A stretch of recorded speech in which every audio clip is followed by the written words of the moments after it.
शेख अब्बास क़ुम्मी अपनी मफाती जनान में लिखते हैं कि एक इस्फहान का ताजर, देखिए मासूम तायद किस तरह फरमाते हैं कि आज अगर मैं इस नेटवर्क को मजबूत करना चाहता हूं माली मदद के जरिए खुम्स देके, तो मुझे शक है कि पता नहीं ये इमाम ज़माना तक पहुंचता है कि नहीं पहुंचता। कि अल्लाह कहता है ना, तुम जो बकरे ज़बा करते हो उसका गोश्त मुझ तक नहीं पहुंचता, लेकिन तुम्हारी नीयत मुझ तक पहुंच जाती है।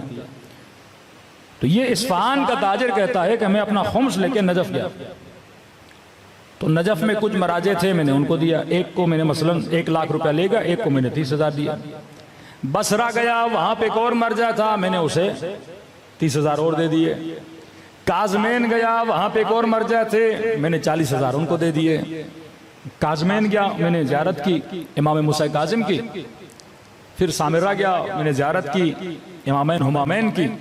कहता अब जब वापसी पे पलट रहा था, शब जुमा थी, तो वापसी के रास्ते पे मेरी मुलाकात एक सैयद बुजुर्गवार से हुई। बड़ा नूरानी चेहरा, सैयद वाला लिबास। तो उन्होंने मेरा नाम लेके कहा कि फलानी कहाँ जा रहे हो?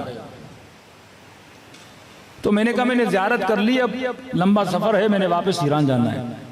तो कहा देखो आज शब जुमा है, और शब जुमा मेरे जद की ज़ियारत करने का बहुत बड़ा सवाब है।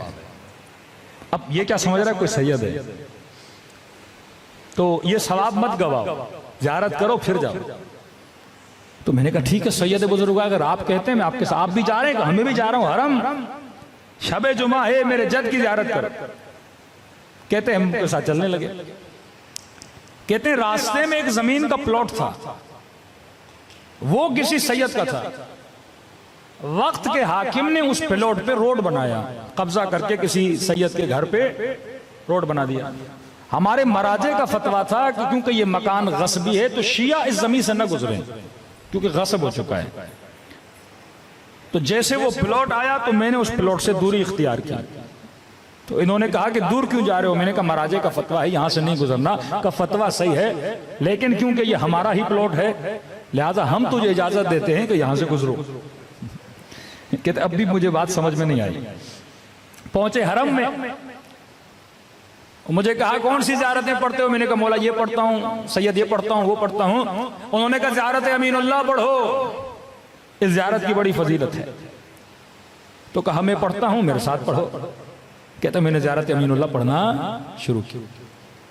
लेकिन जब सलाम देते हैं ना 12 इमामों को, मेरा सलाम हो अली पर, मेरा सलाम हो हसन पर, मेरा सलाम हो हुसैन पर, कहते हैं जब 12वें पर वो आते थे तो ये नहीं कहते थे मेरा सलाम हो महदी पर, कहते थे मेरा सलाम हो मुझ पर।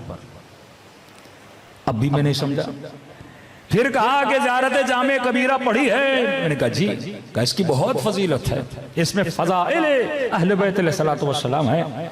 फिर उन्होंने ज़ियारत जामिया कबीरा पढ़ी, फिर मैंने उनके साथ ज़ियारत जामिया का भी पढ़ी, और फिर जब सलाम की बारी आती थी ये खुद पे सलाम करते थे। कि अब भी समझ में नहीं आया।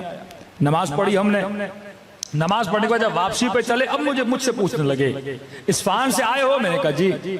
इस्फहान में फला आलिम है, मुबल्लिग हैं, उन्हें जाकर हमारा सलाम देना।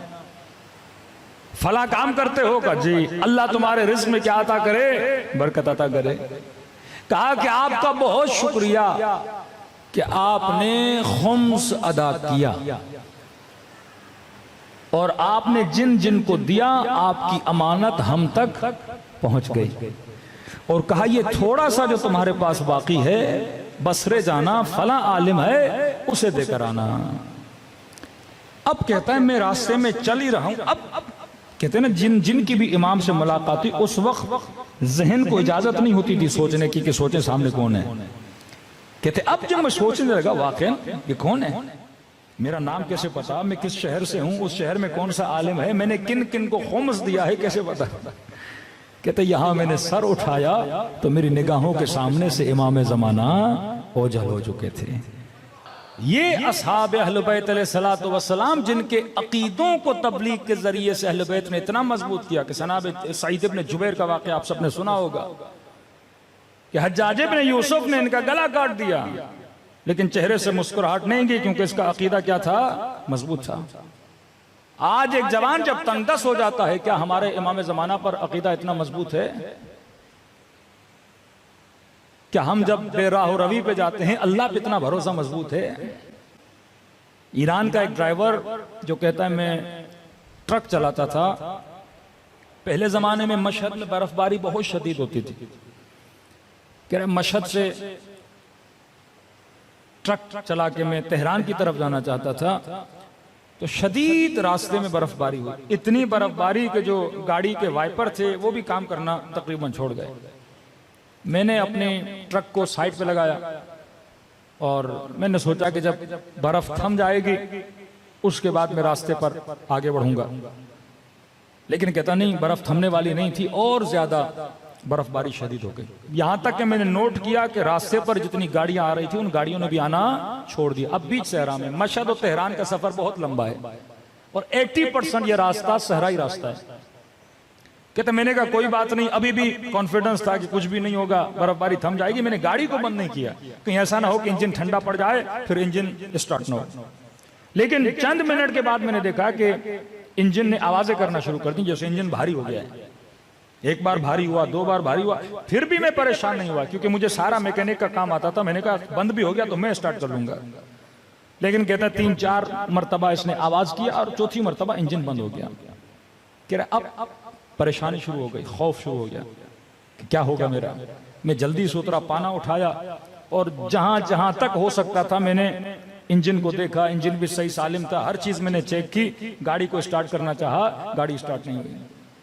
इतने में कहता है मैं गाड़ी के कमरे में आके बैठ गया। बस ये था कि अंदर बर्फ नहीं आ रही थी, लेकिन सर्दी वही थी जो बाहर वाली सर्दी थी। अब कहता है मौत की याद आने लगी मुझे। मैंने कहा ड्राइवर अब तो तू मर गया, इतनी सर्दी, सामने से कोई गाड़ी नहीं, इंजन भी बंद हो गया। और आहिस्ता आहिस्ता मैंने महसूस किया कि मुझ पर गुनूद की तारी हो रही है। मैं समझ रहा था कि यह गुनूद की नींद की नहीं है, अगर आंख लगी तो यहां मैं मर जाऊंगा। कहा ना कहीं अपनी नस्लों के जहनों में इमामत के नजरिए को मजबूत करोगे तो ये बच जाएंगे। कहते अचानक किसी मजलिस में किसी मौलाना का जुमला सुना था कि शियो हम वो हैं जिनका इमाम जिंदा है। तो कहता है मैंने 3 मरतबा ज़बान से जुमला का या साहिब ज़मान अदरिकनी, मौला मेरी मदद को आइए, मौला मेरी मदद को आइए। कह रहा जब ये कह रहा था तो शायद हमारे बरादर ये सवाल करें कि इसने या अल्लाह मदद क्यों नहीं बोला। कहता है मैंने ये नहीं बोला या अल्लाह मेरी मदद कर, मैंने कहा या साहिब ज़मान अदरिकनी। खुद ही कहता है, कहता मुझे शर्म आ रही थी कि मैं अल्लाह से मदद मांगूंगा। किस बात पे? कहता एक तो मैं नमाज का पाबंद नहीं था, दूसरा ये मेरे अंदर एक गुनाह है कबीरा की बीमारी थी। तो अल्लाह भी तो बोलेगा ना, अब जब मुश्किल में आए हो तो अभी मेरा नाम ले रहे हो। तो मैंने कहा इमाम जमाना की आबरू है अल्लाह के दरबार में। तो इमाम से तवस्सुल किया कि मौला मैं बहुत गुनहगार हूं, आपसे तवस्सुल कर रहा हूं कि अल्लाह के दरबार में वसीला बन जाएं ताकि मेरे ऊपर कोई रहमत आ जाए। और मैंने वादा किया कि आज के बाद नमाज की पाबंदी करूंगा और वो गुनाह जो मैं मिंबर से बता नहीं सकता, जो बहुत कभी गुनाह की आदत थी इसे, उस गुनाह को मैं क्या करूंगा, तर्क कर दूंगा। कहता ऐसे ही अपने ख्यालों में सोच रहा था क्या होगा, बच्चों का क्या होगा, मर जाऊंगा क्या होगा, छोटी बच्ची थी मेरी उसका क्या होगा। इंसान जब मौत को देखता है तो यही ख्यालात उसके जहन में आते हैं। कहता इतने मैंने देखा उस शदीद बर्फबारी में एक शख्स आ रहा है और हाथ में पाना है। कहता मैंने ये समझा कि आगे किसी की गाड़ी खराब हुई है और वो मदद मांगने के लिए आ रहा है। तो मैंने अपना शीशा नीचे किया, मैंने कहा जी आप यहाँ पे क्या कर रहे हैं। उन्होंने कहा आप क्यों खड़े? मैंने कहा मेरी गाड़ी खराब हो गई है। कहा ठीक है मैं आपकी गाड़ी को देखता हूँ। मैंने कहा मैं खुद मैकेनिक हूँ, सब कुछ देख लिया। कहा नहीं हम भी थोड़ा देख लेते हैं, जब मैं कहूँ तो स्टार्ट लगाना। कहता है वल्लाह मैंने नोट किया कि जब उसने इंजन के ऊपर सिर्फ उसने अपने हाथ रखे, यहां तक कि उसने कोई पाना वाना भी नहीं लगाया, नहीं सिर्फ उसने हाथ रखे और मुझे कहा कि क्या करो, स्टार्ट करो। कहते यहां मैंने स्टार्ट किया, मेरी गाड़ी क्या हो गई, स्टार्ट हो गई। वो पलट के वापस आए, लेकिन मैंने कहा कि देखिए ये गाड़ी पहले भी स्टार्ट थी, बंद हो गई, इसके स्टार्ट होने का फायदा क्या? ये फिर 10 किलोमीटर आगे जाऊंगा फिर बंद हो जाएगी। उन्होंने कहा नहीं अब बंद नहीं होगी, ये तुझे अपने मकसद तक पहुंचा कर रहेगी ये गाड़ी। मैंने कहा आपको कैसे यकीन था? मैं कह रहा हूं ना अब ये तुम्हारी गाड़ी बंद नहीं होगी, मकसद पे जाएगी। तो मैंने कहा कि ए बुजुर्गवार, आप इतनी सर्दी में खड़े हैं, आइए मेरी गाड़ी में बैठिए, मैं आपको आपकी गाड़ी तक पहुंचाऊं। कहा नहीं, कोई जरूरत नहीं है। कहा आपकी गाड़ी खराब है, जरा उसको टचिंग करके यहां से ले जाते हैं। कहा उसकी भी जरूरत नहीं। कहा मैं आपकी कोई खिदमत कर सकता हूं। कहा हमें किसी खिदमत की जरूरत नहीं। कहा उस वक्त मेरे जेब में पैसे बहुत थे, ड्राइवर था।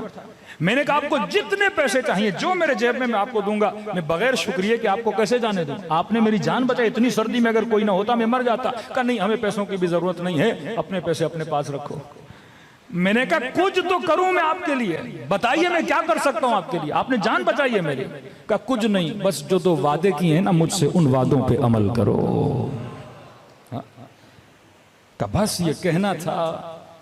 वो मेरी आंखों से ओझल हो गए।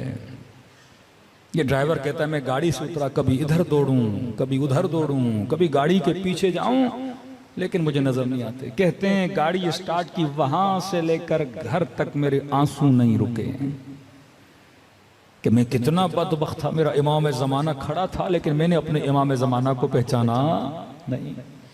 कहता देर रात को घर पहुंचा, अपने बच्चों को सुफरे पे बिठाया, बीवी को सुफरे पे बिठाया, और मैंने कहा ऐ मेरी ज़ौजा, ऐ मेरे बच्चों, आज के बाद जिंदगी गुजारने का तरीका मैं बदलने वाला हूं। आज के बाद नमाज वक्त पे पढ़ेंगे। ज़ौजा को कहा देख, आज के बाद अपने हिजाब में सुस्ती न करना। बच्चों को समझाया कि बच्चों ये करना।